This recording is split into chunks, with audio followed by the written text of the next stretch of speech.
ಇತ್ತೀಚೆಗೆ silicon city ಬೆಂಗಳೂರಿನಲ್ಲಿ ಬೇಲಿಯೇ ಎದ್ದು ಹೊಲ ಮೇಯ್ತಾ ಇರುವಂತಹ ಪ್ರಕರಣಗಳ ಸಂಖ್ಯೆ ಜಾಸ್ತಿ ಆಗ್ತಾ ಇದೆ.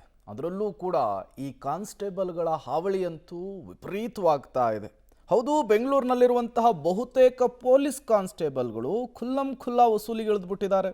ಜೆಪಿ ನಗರ ಪೊಲೀಸ್ ಕಾನ್ಸ್ಟೇಬಲ್ಗಳು ಕಾರ್ನಲ್ಲಿ ಕೂತಿದ್ದ ಓಲ್ಡ್ ಏಜ್ ಕಪಲ್ಸ್ಗಳನ್ನು ಬೆದರಿಸಿ 10,300 ರೂಪಾಯಿ ವಸೂಲಿ ಮಾಡಿದ್ರಲ್ಲ, ಆ ಘಟನೆ ಮಾಸುವ ಮುನ್ನವೇ ವಿವೇಕನಗರ ಪೊಲೀಸ್ ಕಾನ್ಸ್ಟೇಬಲ್ಗಳಿಬ್ಬರು ಅದೇ ವಸೂಲಿ ಕೆಲಸ ಮಾಡಿ ತಗಲಾಕೊಂಡು ಬಿಟ್ಟಿದ್ದಾರೆ.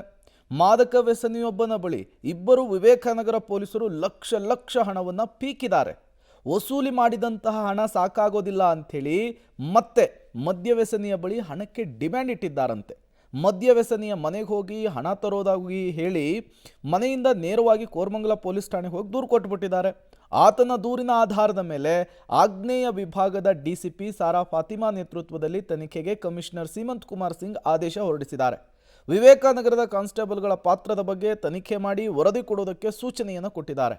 ತನಿಖಾ ವರದಿಯ ಬಳಿಕ ಕಾನೂನು ಕ್ರಮವನ್ನು ಕೈಗೊಳ್ಳುವಂತಹ ಸಾಧ್ಯತೆ ಕೂಡ ಇದೆ.